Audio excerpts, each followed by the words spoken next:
Herzlich willkommen bei Amygdabla, dem Podcast über das Gehirn und neurozentriertes Training. Ich bin Kevin Grafen, Sportwissenschaftler und Experte für angewandte Neurologie. Hier sprechen wir über Bewegung, Gesundheit, Leistungsfähigkeit und darüber, wie kleine neuronale Impulse große Veränderungen auslösen können. Heute gibt es eine besondere Premiere. Wir starten nämlich mit der ersten Interviewfolge und damit auch mit einem neuen Format, dem Amygdabla Hirnstammtisch.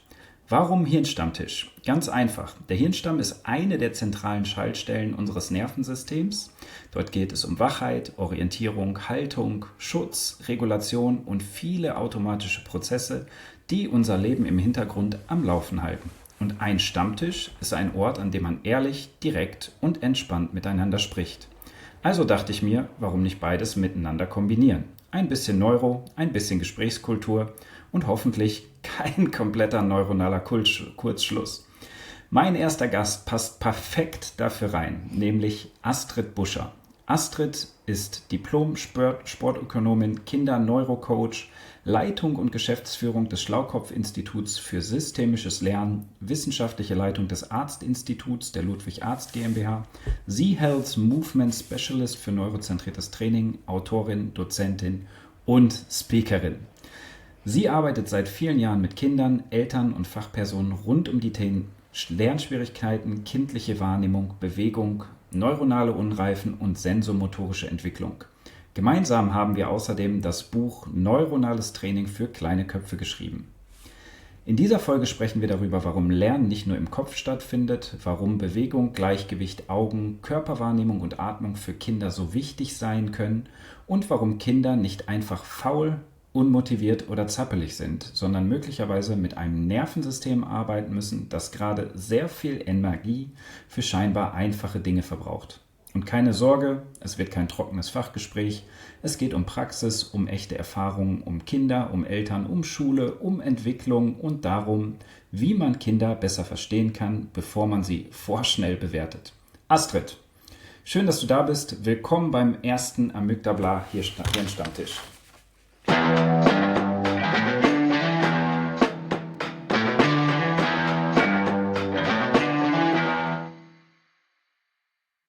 Vielen Dank für die Einladung. Schön, dass ich dabei sein kann. Ja, und ich habe auch direkt ein Attentat auf dich vor, denn du wirst jetzt direkt Premiere eines hoffentlich andauernden Rituals des Amygdabla Hirnstammtisch. Und ich habe mir nämlich direkt für dieses Intro dieses Gesprächs Folgendes überlegt. Wir versuchen, oder ich möchte eigentlich, wann immer ich einen Interviewpartner jetzt hier habe im Podcast, das sogenannte Amygdabla Synapsenfeuer ins Leben rufen. Das heißt einfach intuitiv, ich gebe meinem Gast ein paar Begriffe und die Antwort soll möglichst schnell und spontan kommen. Kein langes Nachdenken, keine perfekte formulierte Fachantwort und keine kleine Doktorarbeit. Einfach der erste Impuls, der in deinem Nervensystem jetzt gleich auftaucht. Und weil du eben der erste Gast heute bist, hast du die große Ehre, dieses Ritual einzuweihen. Also kein Druck, keine neuronale Verantwortung. Wie gesagt, ein Wort und dann kannst du das Wort ergänzen oder einfach kurz was dazu sagen. Keine vielen Sätze, einfach ein Gegenpart. Bist du bereit für das erste Amygdabla Synapsenfeuer? Ja, lass uns loslegen. Hätte ich zwar lieber morgens um 8 gemacht, aber wir schaffen das. Los geht's. Okay, pass auf, ein paar Begriffe, die mir einfallen. Begriff Nummer 1, Kinder. Bewegte Kindheit. Lernen. Nicht immer einfach. Bewegung. Auch schon an die Wahrnehmung gedacht? Wahrnehmung. Geht nicht ohne Bewegung. Clever. Schule. Etwas, was bei mir negativ belegt ist, da fällt mir jetzt gar nichts Schönes ein. Okay, da müssen wir gleich noch drauf eingehen. Gleichgewicht. Sollte jeder haben. Augen. Ganz wichtig, nicht nur für scharfes Sehen. Sollte auch jeder haben. Eltern. Eltern, ja. Kinder kommen selten auf fremde Eltern. Konzentration. Ganz wichtig, vor allem in der heutigen Zeit. Und das finale Wort Nervensystem. Jeder hat es, aber nicht jeder nutzt es entsprechend seines Nervensystems. Sehr gut, okay, cool. Dann damit ist die erste Runde dann auch abgeschlossen vom Synapsenfeuer. Ich finde das eigentlich immer einen ganz schönen Einstieg. Aber wo wir gerade auch beim Einstieg sind, wenn man dich jetzt eigentlich mal fragen würde, was machst du eigentlich? Wie erklärst du deine Arbeit mit Kindern und Lernschwierigkeiten, um jetzt einfach mal ein bisschen was über dich zu erfahren? Ja, wir schauen halt wirklich, wo kommen denn die Lernschwierigkeiten her? Ne? Die Kinder haben oft schon eine riesen Litanei hinter sich, weil sie in der Schule nicht klarkommen, weil sie Probleme haben, weil es im Elternhaus Probleme gibt. Und ja, oft sind eben viele Dinge schon gemacht worden, ohne dass sich wirklich eine deutliche Verbesserung einstellt. Und zu Hause das Leben entspannt ist. Und Schule sollte nicht zwischen Kindern und Eltern stehen. Also wenn zu Hause nur noch Stress ist, dann muss man da dringend was unternehmen. Und da schauen wir halt einfach, wo kommen denn diese Lernschwierigkeiten her? Also welche Symptome sehen wir und auf welche Ursachen können wir schließen? Und ja, dann schauen wir eben, wo ist die größte Baustelle und setzen da an, um den Kindern eben ja ein glücklicheres und entspannteres Leben in Alltag und Schule zu ermöglichen. Wenn du von wir sprichst, wen meinst du mit wir? Ja, das ist bei mir schon so fest drin. Wir sind zu zweit im Schlaukopf-Institut, die Gitte Lenz und ich, und ja, arbeiten eben wirklich da gemeinsam mit den Kindern. Die Gitte ist Lehrerin und hat noch eine Fortbildung in der frühkindlichen Entwicklung. Und ja, ich komme eben aus dem mehr bewegungsorientierten Part. Das ergänzt sich einfach perfekt. Dann hast du jetzt einen Begriff genannt, Schlaukopf-Institut. Was ist das dann letztendlich? Genau, wir sind ein privates Institut und kümmern uns da eben im 1:1 Coaching um Kinder mit ihren Eltern, die eben aufgrund von Lern- oder Bewegungsschwierigkeiten zu uns kommen.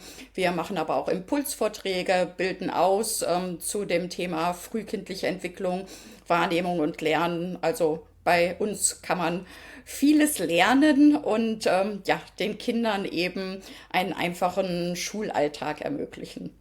Okay, da sollten wir definitiv noch ein bisschen genauer drauf eingehen. Bevor wir das aber tun, du sprichst ja selber von dir, dass du in deiner Vergangenheit selber immer Schwierigkeiten mit Lernen hattest oder Legasthenie hattest, kindliche Lernschwierigkeiten.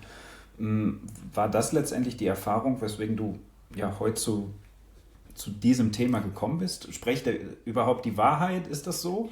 Oder wie bist du darauf so gekommen?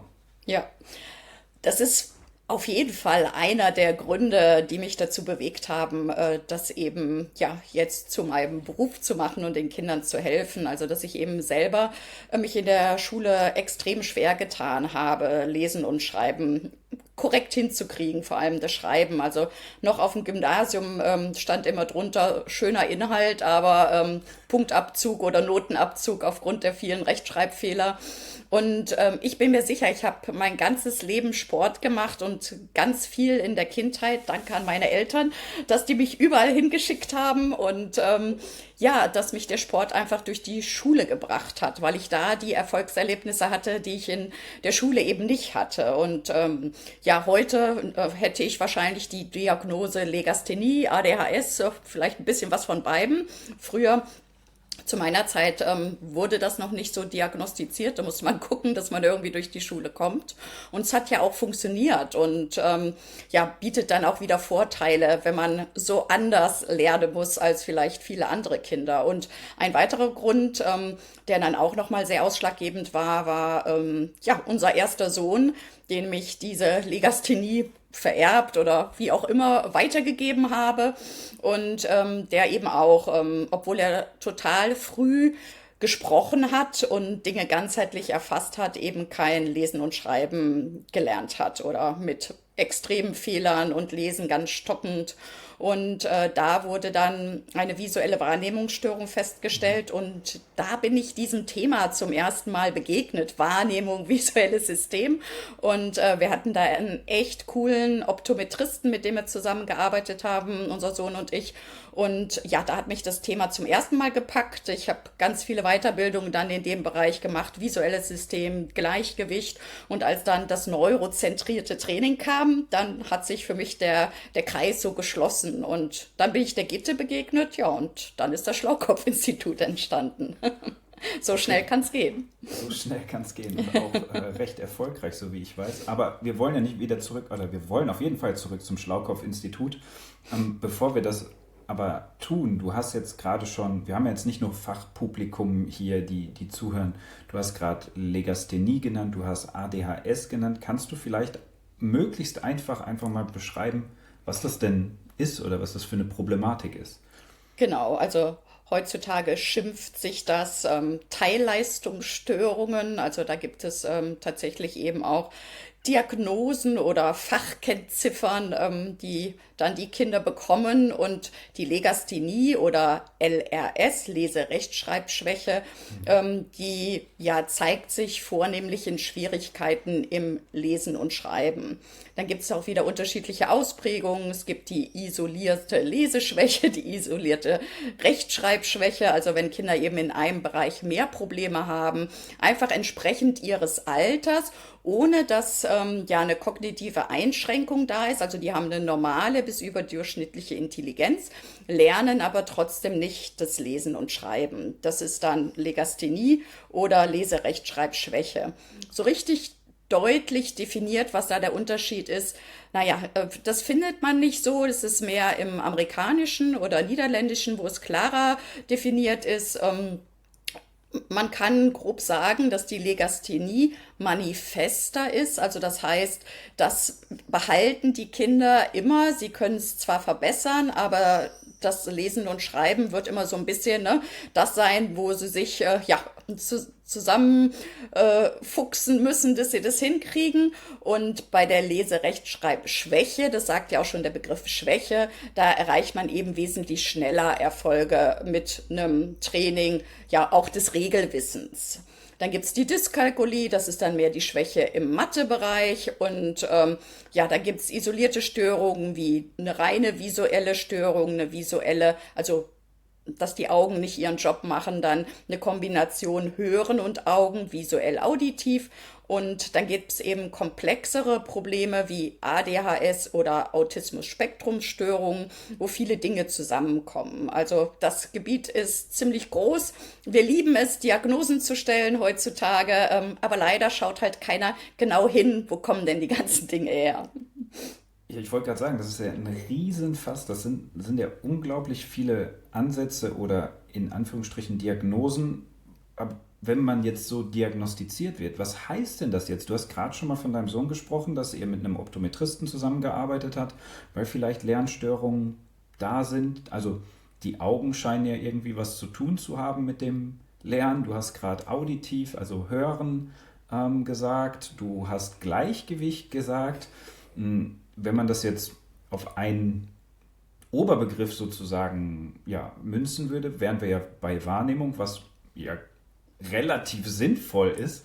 Das heißt, wenn ich nicht gut sehen kann, was der Lehrer da vorne an der Tafel macht, wenn ich nicht gut hören kann, was der Lehrer da vorne spricht, dann werde ich wahrscheinlich schlechter lernen. Wie ist denn da jetzt das Nervensystem mit in Betracht zu ziehen? Oder warum muss ein Nervensystem oder was muss ein Nervensystem da eigentlich leisten?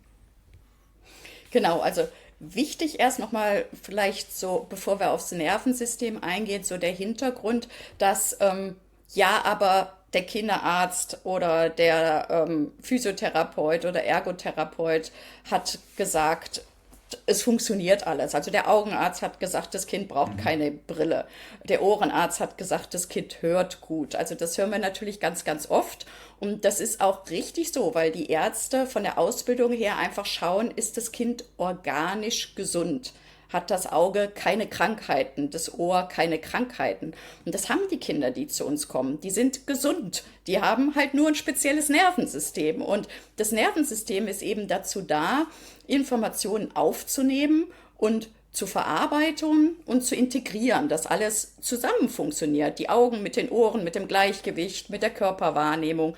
Und nur wenn wir Informationen klar aufnehmen und verarbeiten, kann Lernen funktionieren. Ganz simples Beispiel. Wenn das Kind was von der Tafel oder die Lehrerin was an die Tafel schreibt oder der Lehrer und das Kind es lesen muss und ins Heft übertragen muss, dann hat es einen permanenten Wechsel zwischen Fern- und Nahsicht. Also selbst wenn es in der ersten Reihe sitzt, ist die Tafel noch weiter weg als sein Heft. Das heißt, die Augen müssen möglichst schnell anpassen und scharf stellen. In einem Moment an der Tafel, im nächsten Moment im Heft. Dann möchte das Kind natürlich auch zielgenau da landen, wo es lesen muss, also in der richtigen Zeile beim richtigen Wort. Und das setzen wir immer so als selbstverständlich voraus, dass das die Augen einfach können. Und da sehen wir einfach in der praktischen Arbeit mit den Kindern, dass das ganz, ganz häufig nicht funktioniert. Dass die Augen einfach ein paar Sekunden länger brauchen oder Millisekunden nur, um scharf zu stellen. Aber wenn das den ganzen Vormittag in der Schule erfolgen muss, dann kostet das eben extrem viel Energie. Wenn ich immer an einer anderen Stelle lande und mich wieder orientieren muss, bei welchem Wort oder in welchem Satz war ich denn jetzt, dann kostet das Kraft und Energie. Und die Lehrerin, die Schüler, die Mitschüler, die sind einfach schon ganz woanders, als ich das gerade bin. Also von daher ist die Wahrnehmung ein ganz entscheidender Faktor für Lernen und auch für Verhalten. Ist ganz witzig, weil du sprichst jetzt ein Thema an, was wir in der letzten Episode oder was ich in der letzten Episode besprochen habe. Da habe ich nämlich über, vorletzte, Episode 3, entschuldigt, über die Augenliegestütze oder die Geheimnisse der Augenliegestütze gesprochen und darum, oder das ist Teil dieser Übung, dass die Augen in der Lage sind, von fern nach nah eng stellen zu können und wenn das nicht funktioniert, klar, kann man dann auch nicht einem Text folgen oder den Text fokussieren.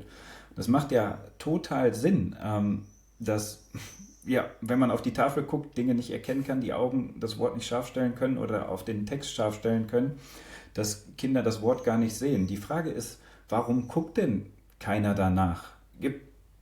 Hast du einen Grund dafür oder siehst du einen Grund dafür, warum da keiner nachguckt? Ja, also es ist tatsächlich nicht Teil der Ausbildung der Berufsrichtungen, ja, wo Kinder einfach mit Gesundheit in Berührung kommen. Also die Ärzte, die schauen sich eben die Funktion nicht an. Und die Therapeuten, da noch am ehesten die Ergotherapeuten oder Motopädagogen. Also es gibt schon Bereiche, die so in die Richtung gucken. Aber es ist leider auch heute so, dass die Kinderarztpraxen, die Ergotherapiepraxen total überlaufen sind mit all diesen Kindern, die Probleme haben. Und auch die Zeit dafür nicht da ist, selbst wenn ich es wollte und mal davon gehört habe, mich nochmal links und rechts zu orientieren und da genauer reinzuschauen. Also es ist noch so ein bisschen, wir nennen es immer Grauzone, wo wir uns bewegen. Also es ist in anderen Fachberufen noch nicht angekommen. Und auch in der Lehrerausbildung, Lehrerinnenausbildung ist es nicht Teil der Ausbildung. Die ganzen Teilleistungsstörungen und Probleme, die die Kinder heutzutage so haben, das wird mal am Rande gemacht, aber es ist kein großer Bereich und in jeder Klasse habe ich diese Kinder sitzen. Das heißt, die Kinder fallen tatsächlich durchs Raster und da sie alle normal bis überdurchschnittlich intelligent sind, kompensieren sie echt lange, bis es auffällt und dann wird es halt schwierig für alle Beteiligten. Okay, das heißt, wenn wir jetzt die ersten 20 Minuten, die wir jetzt nahezu schon gesprochen haben, eigentlich zusammenfassen würden, könnten wir jetzt schon mal festhalten, dass viele dieser Lernschwierigkeiten eigentlich daraus resultieren, dass unsere fundamentalen Fähigkeiten, nämlich unsere Augen richtig zu nutzen, also die Augen richtig zu bewegen, richtig scharf zu stellen, Sehschärfe, Nah-Fernsicht, nicht mehr wirklich vorhanden oder ausgeprägt sind. Oder das Hören, das selektive Hören, Konzentration, Aufmerksamkeit. Womit kann es denn zusammenhängen? Warum sind denn Kinder heutzutage so, wie sie sind? Ja, ist natürlich so ein bisschen immer spekulativ, weil richtig Forschung gibt es in dem Bereich leider noch nicht viel. Das liegt einmal daran, dass Kinder immer eine schwierige Zielgruppe sind, um Forschung zu betreiben, weil Eltern das eben nicht gerne möchten, ihre Kinder für solche Gruppen zur Verfügung zu stellen. Und ja, es sind eben auch keine Gelder da, in diesem Bereich Forschung zu betreiben, ne? Weil ja, so nichts Gewinnbringendes, so traurig das auch ist, am Ende rauskommt, außer glückliche und gesunde Kinder. Ne? Aber ja, das möchte ich jetzt mal dahingestellt lassen, welchen Stellenwert das in unserer Gesellschaft hat. Aber ich denke, ja, was wir einfach sehen, ist, dass die Kinder einfach ein wirklich unreifes Nervensystem haben. Und wir kommen mit einem unendlichen Potenzial auf die Welt. Also wenn ein Kind geboren wird, schon im Mutterleib, also es hat die Natur einfach super angelegt, haben wir unendlich viele Nervenzellen, Synapsen, Verbindungen und damit kommen wir eben auf die Welt. Ansonsten sind wir aber ziemlich unreif im Vergleich zu Tieren. Das heißt, das Gehirn, weil unser Kopf so groß ist, der muss ja irgendwie durchs Becken, ist da noch nicht voll entwickelt. Aber der Hirnstamm, schön passend zu dem Thema deines Podcasts, genau, der ist halt schon ganz gut entwickelt und oder entwickelt sich die allererste Zeit und erst später kommen die höheren Areale hinzu und entwickeln sich. Und Nervenzellen sind genügend da, damit die sich aber bestmöglich vernetzen und auch bestehen bleiben, dass aus kleinen Feldwegen Autobahnen werden, wo Informationen drüber laufen können, braucht es vielfältige Wahrnehmungs- und Bewegungserfahrungen. Und das machen die Kinder eben heute nicht mehr in dem Maße, wie sie es früher gemacht haben. Sie sind nicht mehr so viel draußen. Ja, oft wird ihnen auch viel abgenommen. Die Welt ist natürlich viel gefährlicher und ja auch reizintensiver geworden. Das heißt, es strömt unheimlich viel auf die Kinder ein, wovor die Eltern sie zum Teil schützen möchten, was dann aber auf der anderen Seite wieder dazu führt, dass sie viele Erfahrungen nicht machen. Unser Hirnstamm, der so für die grundlegenden Dinge zuständig ist und auch dafür, bin ich sicher, der braucht aber diese Erfahrungen, um Automatismen zu entwickeln, um ja Bewegungsabfolgen gut und sicher ablaufen lassen zu können. Und nur wenn das irgendwann ja, automatisch gesteuert funktionieren kann, ist Energie frei für Konzentration, Lernen und Denken. Wenn aber im Hirnstamm so viel nicht funktioniert oder noch Unreifen da sind, Gleichgewicht, Augenansteuerung, Atmung, ja, dann wird es eben schwierig mit komplexen Aufgaben, Konzentration über Stunden und Dinge gleichzeitig tun, wie zuhören, schreiben, lesen, lange sitzen, all das, was so in der Schule stattfindet. Und zuhören. Und zuhören, genau. Gut. Das heißt, Bewegungsmangel ist ein riesengroßes Thema, was ja in der modernen Gesellschaft momentan einfach in jedem Ohr überall zu hören ist. Klar, wir bewegen uns viel weniger. Gerade in dem Corona-Jahr konnten die Kinder überhaupt nicht raus, vielleicht Fähigkeiten nicht entwickeln oder sind unterentwickelt, die eigentlich entwickelt werden mussten. Das heißt, durch Bewegung würde ich jetzt mal sagen, entsteht eine Art Körpergefühl, Körperkarte, ein Sinn für seinen Körper. Wir trainieren damit alle anderen Systeme automatisch mit. Wenn ich Bälle werfe, fange, rolle, müssen die Augen diesen Ball tracken, also ein Gefühl für Tiefenwahrnehmung. Ich renne über den Spielplatz, mache Kuschelköpfe, drehe mich im Kreis, schlage ein Rad, mein Gleichgewichtsorgan wird aktiv. Das heißt, die fundamentalen Fähigkeiten werden einfach ausgeprägt, was ja heutzutage einfach nicht mehr gang und gäbe ist. Und da hast du gerade von neuronalen Unreifen gesprochen im Hirnstamm. Das heißt, kann man sagen, dass diese neuronalen Unreifen Reflexe sind, oder du sprichst oft von Reflexen. Ich meine, ich arbeite jetzt lange auch schon mit dir zusammen. Du sprichst oft von frühkindlichen Reflexen, wo ich mich überhaupt nicht auskenne.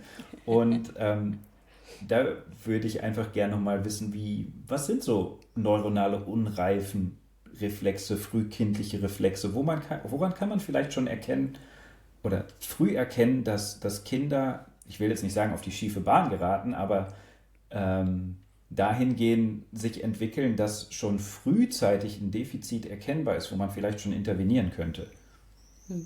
Die frühkindlichen Reflexe sind, ja, wie der Name schon sagt, reflexhaft ausgelöste Bewegungsabfolgen. Und das hat die Natur super geschickt gemacht und uns das eigentlich in die Wiege gelegt. Die gibt es schon im Mutterleib. Ein frühkindlicher Reflex, ja, der lässt das Kind ebenso, wenn es wächst, irgendwann gebeugt im Mutterleib liegen, weil es ja einfach gar keinen Platz mehr hat. Ne? Dann gibt es Reflexe, die die Geburt überhaupt ja, ermöglichen oder erleichtern, dass das Kind bestmöglich durch den engen Geburtskanal kommt. Dann gibt es einen Reflex, der den ersten Atemzug nach der Geburt auslöst. Es gibt den Saugreflex, dass das Kind eben an der Brust laugt, dass das Kind an der Brust saugt, und der ist unterstützt durch den Handgreifreflex. Also die Kinder legen dann auch wirklich immer die Hände an die Brust und pumpen schön, damit es auch alles gut funktioniert. Also so gibt es ganz viele frühkindliche Reflexe, die ja automatisch da sind oder uns in die Wiege gelegt wurden und einmal eben ja uns das Leben ermöglichen oder erleichtern, dass die Geburt gut funktioniert, dass wir den ersten Atemzug machen, dass wir Nahrung kriegen, indem wir saugen können, dass wir greifen können.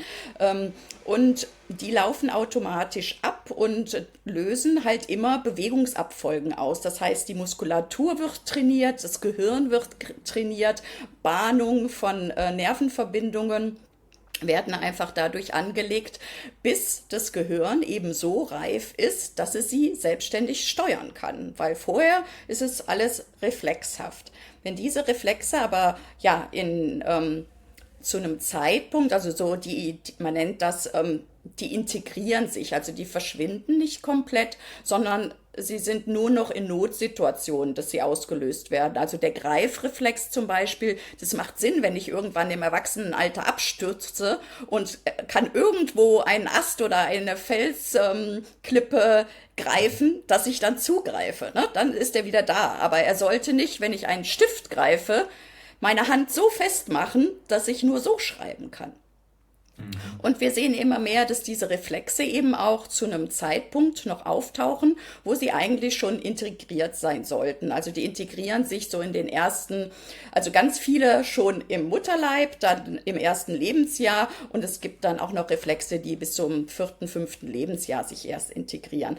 Die sind aber dienlich dazu, dass wir uns aufrichten, also der kindliche Aufrichtungsprozess, dass das Gleichgewicht funktioniert, linke, rechte Körperseite. Also die haben alle eine sehr wichtige Funktion, und irgendwann sollte sich eben Bewegungsautomatismen daraus entwickeln oder das Gehirn eben Dinge steuern. Und deswegen mag ich den Begriff eben Unreifen ganz gerne, weil wenn das Gehirn eben ja, da den Job noch nicht so macht, wie es bestmöglich für das Kind wäre, dann ist es einfach noch unreif, das Gehirn und das Nervensystem. Dinge funktionieren noch nicht so, wie die Natur das eigentlich gern gehabt hätte. Und das kann ganz unterschiedliche Ursachen haben. Ne? Eben zu wenig Bewegung, zu wenig Bewegungserfahrung in den ersten Lebensjahren. Teilweise eben auch, ja, das ist, ja, wie soll ich das jetzt sagen? Also, dass man das auch nicht verhindern konnte, wenn eben ein Kind durch einen Notkaiserschnitt auf die Welt kommt, ja, dann hat es eben da einen Teil der Reflexe nicht so ausgelöst, wie es sie mit einer normalen Geburt hätte auslösen können. Aber man kann das alles über vielfältige Bewegungserfahrungen im ersten Lebensjahr oder auch danach nachholen. Und da verpassen wir oft wichtige Dinge. Wenn ein Kind nicht in der Bauchlage liegt, dann ist es auch schon nicht gut für die erste Entwicklung des beidäugigen Sehens. Das wissen aber kaum Eltern. Das heißt, wenn ein Kind quengelt, wenn es auf dem Bauch liegt, was mache ich dann als Eltern, die es nicht wissen? Ich lege es auf den Rücken, dann ist es friedlich. Also in der Regel ist es dann friedlich und dann ist gut. Wenn ich das wüsste, wie wichtig das ist, also für das visuelle System, für Handstütz, für Schulterstütz, für Beckenkontrolle, dann würde ich das Kind immer mal wieder in diese Bauchlage legen, mich intensiv mit ihm beschäftigen, dass es da mal ein paar Minuten bleibt, bis es das selber kann. Aber wenn ich das nicht weiß, dann mache ich das natürlich nicht. Und deswegen ist es mir eben auch so wichtig, ja, nicht nur mit den Kindern zu arbeiten, sondern auch diese Informationen weiterzugeben, wie wichtig gerade diese ersten Lebensjahre sind und was man alles tun kann, damit, selbst wenn jetzt eine Geburt nicht gut war oder ja, Kinder Frühchen sind, ne, also keinen optimalen Start hatten, ja, was man da eben alles machen kann über Bewegungsreize, Wahrnehmungsreize, Propriozeption, also Körperwahrnehmung, ne, taktilen Kontakt mit dem Kind. Also man kann so viel machen, wenn man weiß, was dahinter steckt. Okay. Jetzt habe ich wieder viel zu viel geredet. Ne?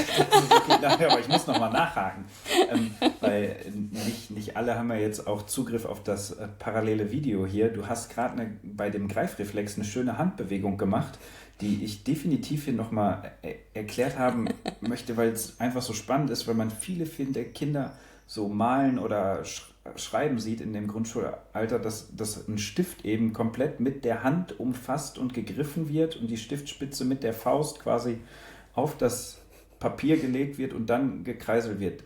Das ist ein Zeichen, also das ist ein Indikator dafür oder ein Zeichen dafür, dass dieser Reflex zu sehr ausgeprägt ist, zu wenig ausgeprägt ist oder dass auf jeden Fall schon mal was schief läuft, also einer der Indikatoren? Genau, das kann eben dieser frühkindliche Handgreifreflex sein. Ne? Das ist, der ist schon ganz früh da. Das kennen alle, die Eltern sind. Wenn man einem kleinen Kind den Finger in die Hand legt, dann greift es direkt zu und alle Eltern sind stolz. Oh, es hält mich fest. Es ist nur ein Reflex. Okay. Aber es ist trotzdem schön, ein wunderschönes Erlebnis. Und das kann natürlich sein, wenn dieser Reflex eben noch da ist. Das heißt, jegliche Bewegung der Hand löst das Fausten aus. Das kann eine leichte Berührung sein, ein über den Tisch streifen. Die Kinder lernen das mit der Zeit zu kompensieren, aber das kostet natürlich extrem viel Kraft, wenn sie immer dagegen arbeiten müssen, sobald sie einen Reiz in die Handinnenfläche bekommen, die Faust zuzumachen. So sollte es nicht sein. Es kann aber auch natürlich sein, dass das Kind, warum auch immer, sehr wenig die Hände genutzt hat in den ersten Lebensjahren und eine schlechte Körperkarte von seiner Hand und den Fingern hat. Also kein gutes Abbild der Hand und der einzelnen Finger im Gehirn. Alles, was wir intensiv nutzen, ne, wird wie eine Landkarte in unserem Gehirn abgelegt. Und wenn ich die Finger eben sehr wenig nutze und die Hand, dann ja, kann ich die eben auch nicht gut ansteuern und das führt dazu, dass die Handmotorik oder die Schreibmotorik auch nicht sauber ist. Also da muss man dann nochmal genauer gucken, ist es tatsächlich der Reflex oder liegt es vielleicht in einer ja, unreifen Wahrnehmung? Der Hand, okay. Also das heißt, der Handreflex oder der Greifreflex ist auf jeden Fall ein Reflex, der sich mit dem Älterwerden ausschweifen sollte, der nicht mehr vorhanden sein sollte, weil Kinder sonst dagegen arbeiten müssen, was Energie kostet und ja, was nicht sein sollte. Also ein Indikator dafür, dass Schreiben schon nicht gut funktioniert oder wir das Nervensystem definitiv ein bisschen adressieren müssten, stimulieren müssen.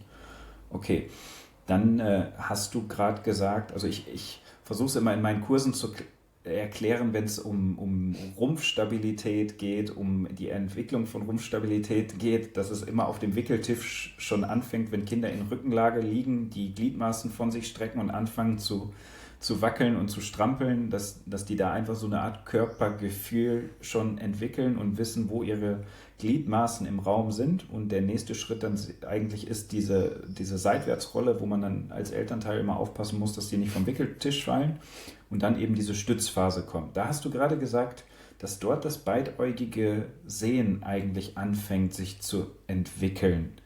Ist das oder kommt das daher, dass eigentlich der Kopf gehoben wird und zum ersten Mal quasi in umgekehrter Reihenfolge des Kopfes die Welt wahrgenommen wird? Oder wie kommt das? Genau, also das Kind ist durch diesen Unterarmstütz zum ersten Mal in der Lage, den Kopf frei zu bewegen, weil vorher, wenn es erst in Bauchlage ist, Ja, dann kann's das nicht. Da hat es auch noch gar nicht die Muskelkraft. Das sind auch Reflexmuster, all das, was du eben genannt hattest, diese Fliegerposition oder dann das seitliche Drehen. Das ist der ATNR, um nochmal einen Fachbegriff reinzuschmeißen, dass das eben geht. Das heißt, zu der Seite, wo ich gucke, da streckt sich der Arm und das Bein, auf der anderen Seite beugt er sich und dadurch ist dann irgendwann auch diese Drehung möglich. Und da fängt es auch schon an, diese ja, Nah-Fernsicht. Ne? Vorher hat das Kind nur im Nahbereich Dinge vor der Nase gehalten und die angeguckt. Dann, wenn es eben zur Seite guckt und der Arm sich streckt, dann kommt so ein bisschen dieses, es muss in einem weiteren Bereich sehen können. Und wenn es dann im Unterarmstütz liegt, kann es zum ersten Mal den Kopf heben und frei bewegen. Das heißt, es ist in der Lage, Dinge mit beiden Augen zu erfassen und gezielt zu fokussieren. Und da entwickelt sich tatsächlich ja, der erste Schritt dieses beidäugigen Sehens. Ja, spannend. Okay, also auch das sind dann schon die ersten Indikatoren, wenn man jetzt als Elternteil sicher gehen möchte, dass sich die Entwicklung auch so entwickelt, wie sie sein soll. Wenn nicht gestrampelt wird, wenn sich nicht auf die Seite gedreht wird, wenn nicht gestützt wird, wenn nicht gekrabbelt wird, wenn der Kopf nicht frei bewegt wird in dieser Stützphase, dass man definitiv ein bisschen hellhörig werden sollte und Ja, nachgucken auf sollte. jeden Fall. Also da, ne, oder wenn die Kinder nur im Beugemuster hängen, ne, also in der Crunch-Position verharren zum Beispiel. Ja, das ist auch nicht gut, ne? Also die Kinder müssen eben ja beide, also die Vorder- und die Rückseite, die Muskulatur trainieren. Und das ist von der Natur auch wieder toll gemacht. Erst die Bauchlage, dann kann es sich irgendwann drehen. Also es geht immer von der Symmetrie in die Asymmetrie, wodurch auch super genau dieses beidseitige, ne, trainiert wird, also linke, rechte Körperseite, Zusammenspiel Ober-Unterkörper eben, indem ich ne, dann irgendwann in den Unterarmstütz gehen kann und den Oberkörper abhebe, den Kopf alleine ohne die Beine bewegen kann. Am Anfang, wenn das Kind gerade geboren ist, dann zappelt das ganze Kind. Also letztendlich ist es ja eine Massenbewegung, die da passiert. Und das hat die Natur auch extra so gemacht, weil es müssen halt erstmal grobe Bahnen angelegt werden, bevor es in die Feinmotorik geht. Ne? Und dann irgendwann kommt dieser Vierfüßlerstand, wo das Kind erstmal so vor und zurück wippt. Das sind auch wieder Reflexbewegungen. Dann irgendwann schafft es zu krabbeln. Da ist schon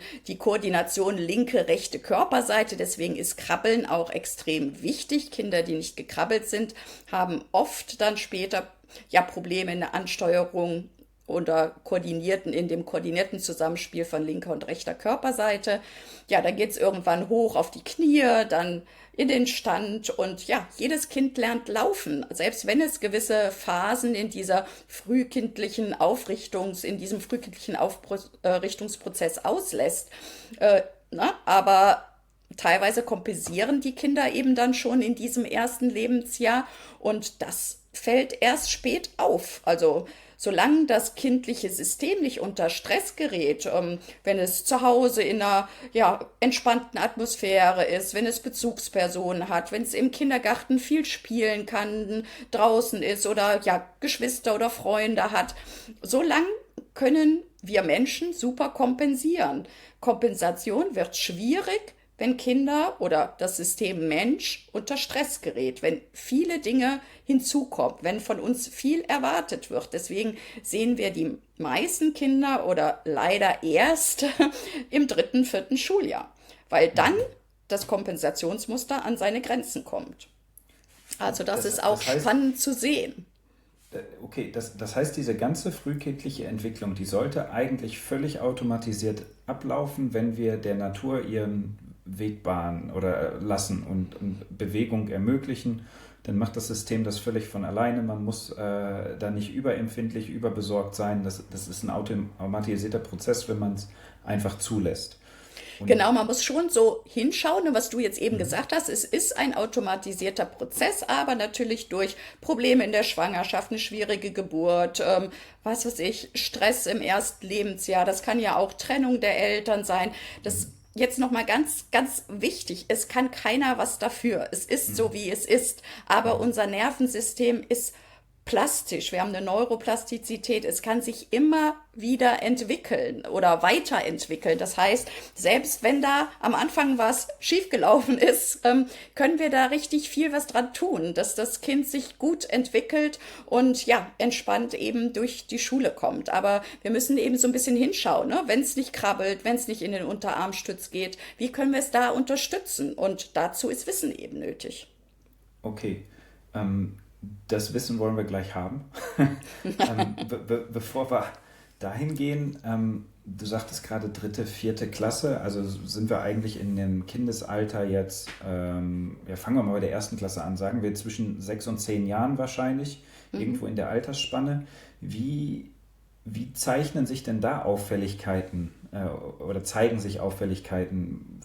Weiß ich nicht, weil das Kind immer rumzappelt, hier zappelt Philipp, kann schlecht sitzen oder ermüdet schnell oder was sind so Anzeichen, vielleicht nicht nur in der Schule, sondern auch in den Verhaltensweisen zu Hause, die sozusagen andeuten, dass das Kind, ja, wie soll man sagen, Unreifen hat, die adressiert werden müssen. Ein außergewöhnliches Nervensystem hat, genau. Ja, also man kann es tatsächlich, wenn man weiß, worauf man achten muss, schon früh erkennen. Also wirklich schon, ja, im Alter von 1, 2, 3 Jahren und auch im Kindergarten schon. Also die Kinder sind zum Beispiel, wenn sie Probleme mit dem Gleichgewicht haben, dann können Kinder das auf zwei Arten kompensieren. Entweder habe ich das Vermeidungsverhalten, das heißt, die Kinder fangen erst spät an zu laufen, sind eher unsicher, sind nicht so die Kletterkinder, ne, wollen nicht ja, so viel auf Spielplätze oder ja wirklich wild unterwegs sein. Oder ich habe die Kinder, so die sogenannten Kamikaze-Kinder, die das unreife Gleichgewicht über Geschwindigkeit kompensieren, die immer schnell unterwegs sind, da geht nichts langsam. Also die sind immer Speedy Gonzales-mäßig unterwegs, mit Highspeed, mit Skateboard, ja, die mit den vielen Beulen und Verletzungen, aber ne, sie machen auf der einen Seite viele Bewegungserfahrungen, was ja gut ist, aber kompensieren eben Unreifen im Gleichgewicht über Geschwindigkeit. Also das wären so Zeichen. Ja, Kinder, die oft anecken, die jede Ecke mitnehmen, ja, so ein bisschen ungeschickt sind, häufig hinfallen, stolpern, ohne dass man wirklich gesehen hat, was war denn da jetzt, warum sind die denn jetzt gefallen? Das sind so Anzeichen, die man früh schon sieht. Beim visuellen System sind es Kinder, die manchmal keinen Blickkontakt mit anderen Kindern oder auch Bezugspersonen halten wollen, also die zum Boden gucken, ja, die auch häufig Sachen umstoßen, ne, das klassische Glas beim Essen, das dann immer umfällt, selbst wenn ich denke, das Kind hat doch jetzt wirklich hingeguckt und das Glas fällt trotzdem oder der Becher fällt trotzdem. Ne, das können auch wieder die Kinder sein, die oft stolpern, anstoßen, weil das visuelle System sie eben nicht gescheit führt, Dinge nicht da zeigt, wo sie tatsächlich sind. Das sind so Sachen, die ich schon vor der Schule sehen kann. Wenn die Schwierigkeiten dann in der Schule weiter bestehen oder diese Unreifen, dann sind es eben die Kinder, die viele Schreibfehler machen, ja, Worte auslassen, Buchstaben drehen, sind die zappeligen Kinder oder die sich wegträumen, ne? ADS oder ADHS, also mit Hyperaktivität oder ohne, also eher die Verträumten oder die wilden Kamikaze-Kinder. Ja, das sind so Anzeichen, sind schnell müde, können sich nicht konzentrieren, was ja auch klar ist, wenn so viel Energie für grundlegende Dinge drauf geht, die eigentlich automatisiert sein sollen. Wenn das Sitzen auf dem Stuhl Energie kostet, dann bleibt fürs Lernen nicht mehr viel übrig. Also das sind so Beispiele, die man so im Schulsetting sieht. Wenn dann das Hören noch nicht funktioniert, naja, dann wird der Klassenraum echt zur Herausforderung, weil da ist es immer laut. Das heißt, Informationen filtern zu können, ist eine Fähigkeit, wo das Hören wieder ins Spiel kommt. Dann beim Hören wissen wir ja, das wird über den gleichen Nerv, also auditive Geräusche werden über den gleichen Nerv verschaltet wie das Gleichgewichtsorgan. kann das sein, dass wenn Kinder schlecht hören, dass sie sich deswegen auch so stimulieren in der Art und Weise, dass sie sich so viel bewegen müssen, drehen müssen? Oder ist das eine Art Selbstregulation? Also ich weiß nur von meinen Kindergruppen, die ich mache, wenn die ihre 5 Minuten haben und mal ausflippen müssen, dann muss man die einfach mal lassen, statt wieder auf dem Stuhl festzunageln. Wie siehst du das? Wahrscheinlich ähnlich, oder?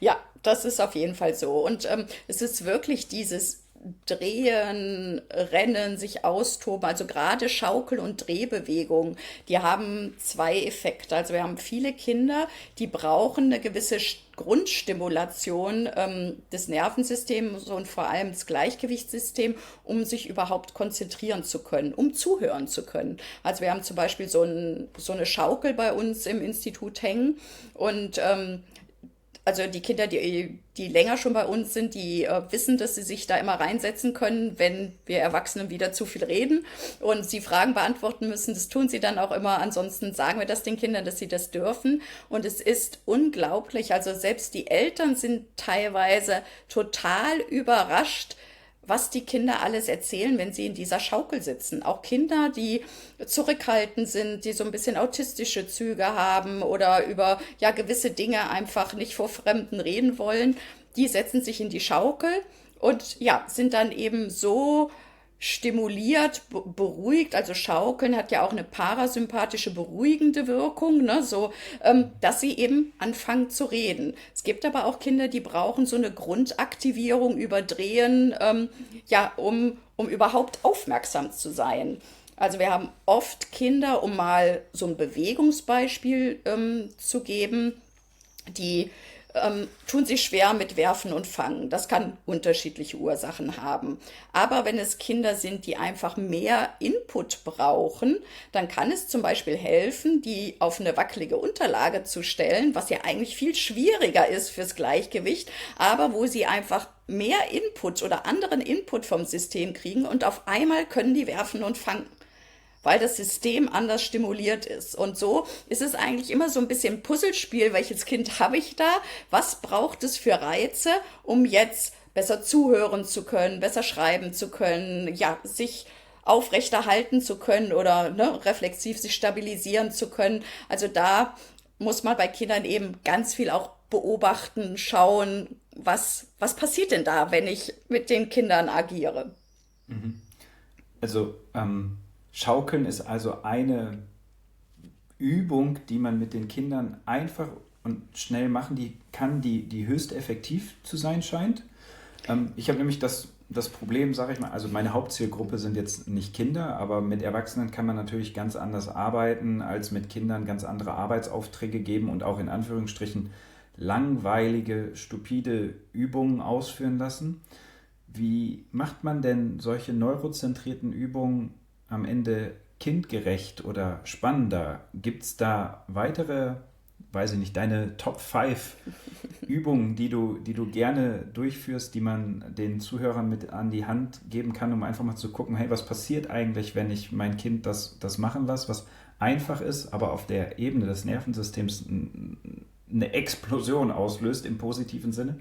Ja, also da ist das Gleichgewicht natürlich super, weil es, ja, wenn das gut funktioniert, spare ich echt viel Energie und kann schon deutlich besser agieren. Und da ist alles, was mit Drehen, Schaukeln, also eigentlich was Kinder lieben, ist da super, ne? Ob das eine Schaukel ist, ein Drehstuhl zu Hause. Also wenn die Kinder, das geht auch mit Säuglingen schon, die Kinder auf den Schoß nehmen und mal links rum, rechts rum, mal in aufrechter Haltung, mal in liegender Position, Kopf nach rechts, liegende Position, Kopf nach links. Wir wissen ja, das Gleichgewichtsorgan hat viele verschiedene Organe, die für verschiedene Richtungen zuständig sind.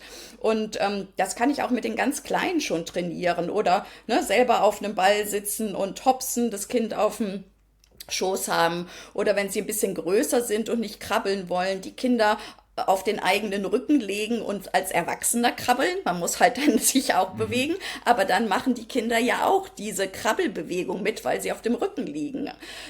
Rollbewegungen auf dem Boden, da kann man den Kindern auch mal einen Ball zwischen die Füße klemmen und gucken, ob sie sich dann immer noch gerade rollen können. Also da gibt's so super schöne Übungen. Einfach können sie die Knie festhalten und über den Rücken auf, ne, runter und rauf schaukeln, da einfach mal gucken und viel spielerisch agieren.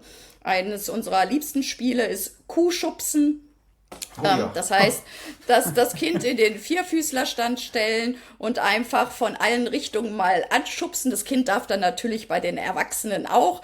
Die Kinder dürfen erstmal Knie und Hände was weiter auseinandernehmen. Der Erwachsene muss es eng machen und da hat man jede Menge Spaß und das Kind muss halt reflexiv dann stabilisieren. Es darf nicht umfallen. Ne? Und das sind so Sachen, wo die Kinder alle Spaß dran haben und die wir ganz, ganz viel mit den Kindern machen. Das heißt, ich darf jetzt auch meine Nichten und Neffen als Onkel hochwerfen und wieder auffangen. Das ist ein super Stimulus. Ich meine, das merkt man ja auch, dass die enorm viel Spaß dabei haben. Ja. Muss vielleicht ein bisschen aufpassen, dass man nicht nur dreimal hochwerft und nur zweimal wieder auffängt. Aber sonst... Genau, also nicht zu wild agieren. Ja, oder einfach auch die kleinen Kinder an der Hüfte hochheben, wenn die noch so klein sind und dann mal vor und zurück bewegen. Dann müssen die reflexiv stabilisieren. Es gibt nichts Besseres. Und das lieben die, ne? Genauso früher, ich weiß gar nicht, wie sich diese Übung genannt hat. Also die hatte wahrscheinlich gar keinen Namen, wo man die Kinder durch ihre eigenen, also die haben sich nach vorne gebeugt, haben die Hände durch die Beine gesteckt und man hat als Erwachsener die Hände gegriffen und die einmal so umgezogen, also wie so ein Purzelbaum in der Luft. Ja, super Übung, ne? Für ja auch so ein bisschen Angst zu erfahren in einer geschützten Atmosphäre, ne? So mit Mama und Papa und ja, schnelle Bewegungen eben fürs Gleichgewichtssystem, dass das nicht immer Gefahr sein muss, dass es auch, ne, dass man mal fallen kann, einen Purzelbaum machen kann und das Gehirn nicht direkt in Panik geraten muss. Also das sind super tolle Übungen und je früher man damit beginnt, wo die Kinder da wirklich ganz viel Spaß dran haben, umso besser. Und wenn ein Kind in so frühem Alter, also 2, 3, 4 Jahre, da keinen Spaß dran hat, dann ist es schon ein Zeichen, dass da was mit dem Gleichgewicht und der Körperwahrnehmung eben nicht so funktioniert, wie es sollte. Und dann muss ich das eben vorsichtig und langsamer machen, eben nicht direkt den doppelten Salto und das 5-mal hochwerfen, sondern vielleicht erstmal auf dem Schoß, eine Hand in den Rücken, vorsichtig, ne, vor und zurück. Das heißt, da einfach langsamer rangehen. Okay, also wir kommen eigentlich immer wieder auf den gleichen Punkt, dass eine Stimulation des Gleichgewichtsorgans extrem wertvoll und wichtig ist für die Entwicklung. Wir haben ja jetzt noch andere Systeme. Wir haben schon über die Augen gesprochen. Du hast vorhin auch schon mal erwähnt, die Propriozeption gesprochen, also die Körperwahrnehmung. Gibt es da auch noch irgendwelche Best-Practice-Übungen, die du mit an die Hand gibst? Wenn ich mich jetzt so zurückerinnere, und das hoffe ich jetzt, den nicht in die Pfanne zu hauen, aber wir nennen ihn mal meinen Bruder, ohne ihn namentlich nennen zu wollen. Ich erinnere mich an eine Szene, der hat gerade einen neuen Schreibtisch gekriegt. Und den hat er keine 2 Minuten gehabt, dann hat er seinen Bleistift genommen und mit dem Bleistift überall in die Tischoberfläche gedrückt und hatte innerhalb von einer halben Stunde die ganze Tischoberfläche zerdrückt mit den Bleistiftspitzen. Also irgendwie scheint er ja damals einen Stimulus über die Hand, über Druck oder Ähnliches gesucht zu haben. Das scheint ja auch irgendeine Art Selbstregulation zu haben. Gibt es da irgendwas über, weiß ich nicht, Wärme, Vibration oder Ähnliches, was du am besten empfehlen würdest und für die Augen gleichermaßen auch irgendeine Übung? Also für die Körperwahrnehmung, da ist es wie bei Erwachsenen auch, dass man natürlich den Reiz finden muss, der fürs Kind gut ist. Nicht jedes Kind mag Vibration, aber wenn es Vibration mag, dann ist das ein guter Stimulus, dass man zum Beispiel, wenn jetzt eine schlechte Stifthaltung oder eine ja, sehr verkrampfte Stifthaltung da ist beim Schreiben oder die Kinder auch sagen, boah, mir tut ganz schnell die Hand weh, dass man da wirklich mal ja mit Vibration die einzelnen Finger stimuliert, oder es gibt sogar einen Stift, der vibriert, wo man dann mit diesem vibrierenden Stift schreiben kann, was manchen Kindern hilft. Man kann auch einfach nur die Finger mal vorher massieren. Da gibt es auch so ja kleine Massageringe, die man da nutzen kann, und schauen, ist die Hand danach besser ansteuerbar. Oder es gibt so ein Spiel, Fingertips nennt sich das. Das haben wir auch in unserem Buch, ne, wo zwei Finger angetippt werden und die Kinder mit geschlossenen Augen sagen müssen, also wenn ich jetzt eben zwei Finger antippe, zum Beispiel den kleinen Finger und den Mittelfinger, dann liegt da ein Finger dazwischen, zwischen den beiden, den ich angetippt habe. Und das müssen die Kinder mit geschlossenen Augen erkennen. Und wenn sie das nicht können, dann ist es schon ein Zeichen, dass sie ihre Hand nicht gut wahrnehmen. Ne? Und dann kann man das mit guck noch mal hin, spür noch mal, also immer wieder üben, ganz super trainieren. Es wird unheimlich schnell besser. Also das wäre was für die Körperwahrnehmung. Ja, fürs visuelle System, da arbeiten wir mit den Jungs vor allem viel mit Bällen, sofern das machbar ist. Ist oft ein Level zu hoch, aber da dann die Motivation bei den Kindern einfach viel, viel höher ist, weil sie Bälle mögen, dann ist das eine super Möglichkeit, wirklich Augenfokus zu halten, ja auch sich zu drehen. Also sie stehen mit dem Rücken zu einem, man gibt ein Signal, dann dreht sie sich um und fangen immer mit der Vorgabe genau auf den Ball zu gucken. Da kommt natürlich auch Koordination, Kleinhirnarbeit schon mit rein, aber das macht es natürlich spannender für die Kinder. Und ja, was wir ganz am Anfang machen, wenn wir sehen, dass sowohl Gleichgewichtsprobleme als auch starke visuelle Probleme da sind. Das heißt, wenn die Kinder ja, einen Satz lesen oder einen Gegenstand verfolgen sollen, dass die Augen ganz oft wegspringen, dann machen wir ja eine Basisübung, wo wir die Kinder auf den Rücken legen unter einem Ball, der an der Schnur hängt. Der nennt sich Maßenball, aber ja, da kann man auch irgendwas nehmen, was man als Erwachsener hält und pendeln lassen kann. Und die Kinder sollen eben dieses Objekt mit den Augen verfolgen. Und das ist eine super Übung, weil man das Gleichgewicht rausnimmt, um einfach überhaupt erstmal wieder Entspannung und Beweglichkeit ins visuelle System zu bringen. Und danach sehen wir oft schon ganz große Erfolge, dass Lesen und Schreiben entspannter wird. Okay, super. Mir fällt gerade noch ein, aber da könnten wir wahrscheinlich auch wieder eine Stunde drüber quatschen. Wir haben ja noch ein System, was sehr, sehr präsent ist momentan auch in der im Gesundheitswesen, um sich zu entspannen. Die Atmung ist ein großer Teil. Das stelle ich mir auch sehr, sehr schwierig vor, das mit Kindern zu tun, weil die sich vielleicht nicht auf einen Atemrhythmus konzentrieren können oder da schnell gelangweilt sind von. Aber Atmung können wir einfach jetzt in einem Satz einfach festhalten, hat einen riesengroßen Effekt. Gibt es da auch eine Übung, die du sagen würdest, die funktioniert eigentlich immer und die würde ich einfach auch mal probieren, wenn ich ein Kind habe, das sehr, sehr hebelig ist, nicht runterfahren kann, um es einfach mal zu entspannen?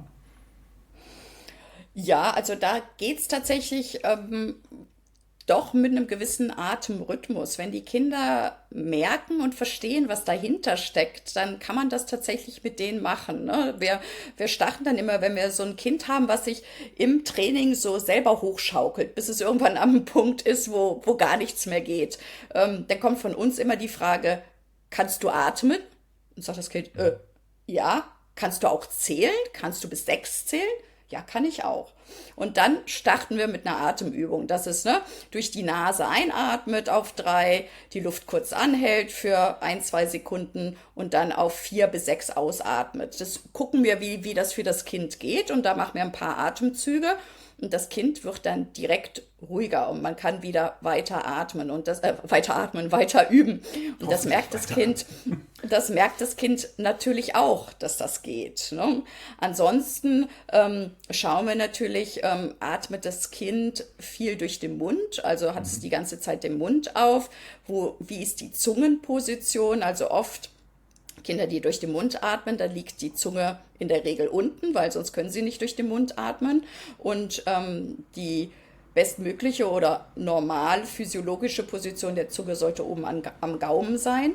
Und dann üben wir das mit den Kindern, und oft wird dadurch auch schon die Atmung entspannter und das Kind ruhiger. Also das kann man tatsächlich auch mit den Kindern machen, ist nicht immer die allerbeliebteste Übung, aber wenn sie merken, dass sie dadurch ruhiger werden, nehmen das viele Kinder tatsächlich auch schon Zweit- und Drittklässler mit in den Unterricht und nutzen das, wenn sie merken, dass sie sich so raufpushen. Das muss man üben. Ne? Sie müssen natürlich auch merken, wann kommt dieser Punkt. Das erarbeiten wir mit den Kindern. Wie spürst du das denn? Wie fängt das an? Ist das ein Kribbeln im Bauch oder ne? Was merkst du denn da? Und ja, dann gucken wir halt, was wir für die Kinder finden, dass sie dann kurz an die Atmung denken und ihre kleine Übung machen. Wow, also ich merke schon, das Thema ist auch riesig komplex. Und sehr individuell, wie Training nun mal sein muss. Jetzt haben wir allerhand Übungen mit an die Hand gekriegt, mit denen wir sicherlich weiterkommen, mit denen wir gute Erfolge erzielen können.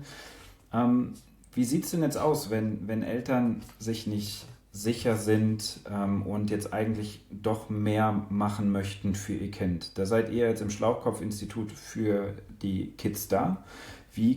Erstmal, wo sitzt ihr überhaupt? Wo praktiziert ihr? Wie kommt man mit euch in Kontakt? Wie kann man euch kontaktieren? Wie kann man so einen ersten Schritt machen? Und wie sieht dann vielleicht auch so ein Screening oder so ein Ablauf bei euch im Schlauchkopf-Institut aus?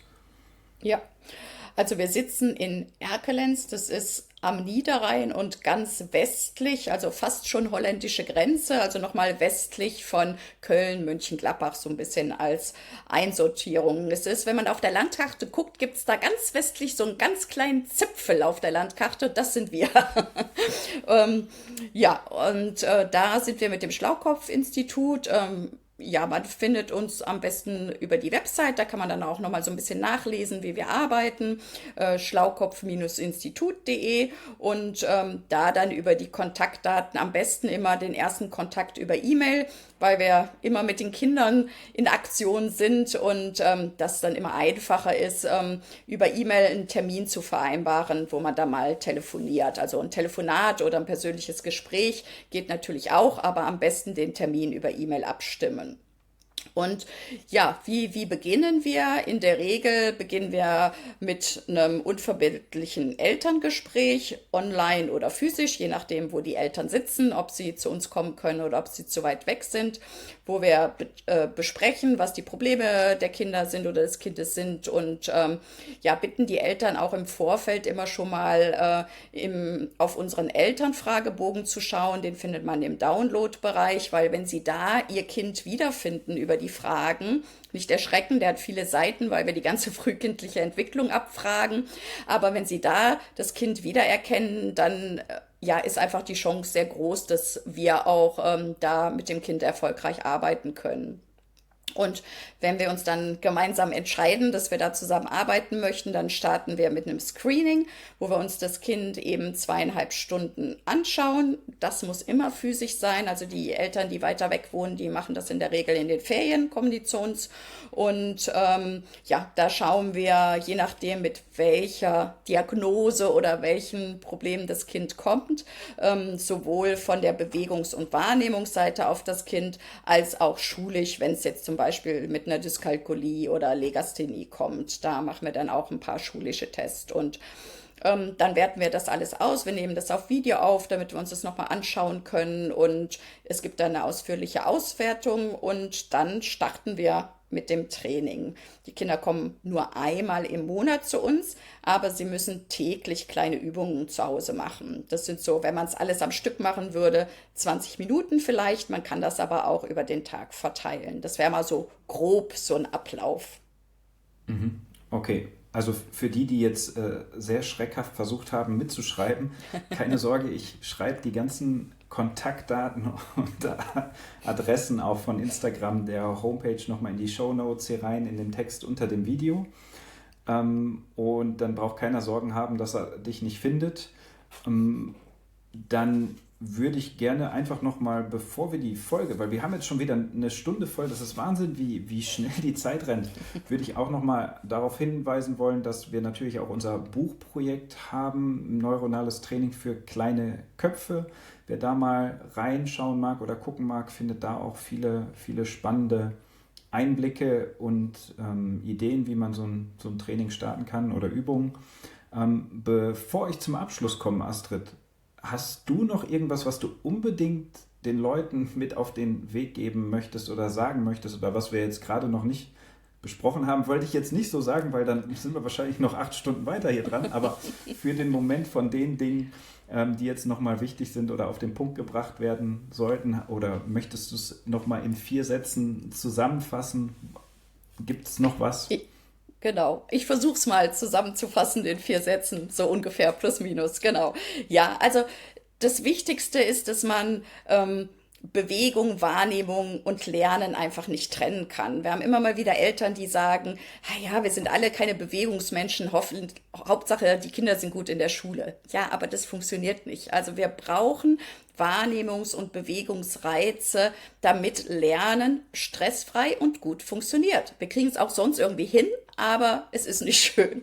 Und deswegen, ja, guckt da einfach genau hin. In der frühen Kindheit ermöglicht euren Kindern viel Bewegung, viel Wahrnehmung, verschiedene Erfahrungen, die sie sammeln können. Immer in eurem geschützten Umfeld, aber seid nicht übervorsichtig. Ein Kind darf mal fallen. Die tun sich in der Regel nicht weh. Und selbst wenn mal ein etwas heftigerer Sturz passiert, also die meisten gehen ja wirklich gut. Da haben die Kinder einen guten Schutzengel und noch flexible Gelenke, Muskeln. Also da, ja, macht viel mit euren Kindern. Lebt Bewegung selber vor. Kinder spiegeln. Nutzt möglichst spät, da sind wir jetzt gar nicht drauf eingegangen, ja, soziale Medien, Handys, Computer, also haltet da eure Kinder, solange es geht, von fern, weil ein unreifes Nervensystem kann mit diesen, ja, Algorithmen einfach nicht umgehen. Das ist für uns als Erwachsene schon schwer, für Kinder eben unmöglich. Also da, ja, nutzt das, was uns die Natur mit auf den Weg gibt. Unendlich viele Nervenzellen und die Möglichkeit einer tollen Vernetzung, und das ist so ein Geschenk, und das sollten wir einfach nutzen. Und ja, wer mehr zu dem Thema wissen möchte, wir machen auch Elternseminare, wir machen Fachfortbildung, das findet ihr alles auf unserer Seite. Also schaut euch da gerne um oder kontaktiert mich einfach. War ein bisschen mehr als 4 Sätze. Solltet ihr die Astrid nicht finden, ihr könnt auch gerne mich kontaktieren und ich leite dann sowieso an die Astrid weiter. Vor allem, wenn es um das Thema Kinder geht.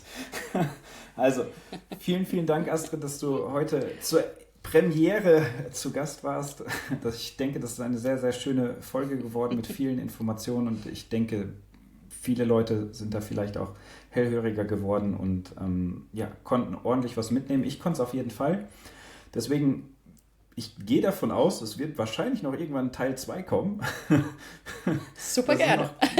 Es sind wahrscheinlich noch genug Themen, die wir ansprechen können. Solltet ihr als Zuhörer noch irgendwelche Infos haben wollen, Ideen haben zu zukünftigen Podcasts, Interviews, Themen, die wir behandeln sollen, dann schreibt mir doch gerne, lasst gerne ein Follow da, auch bei der Astrid.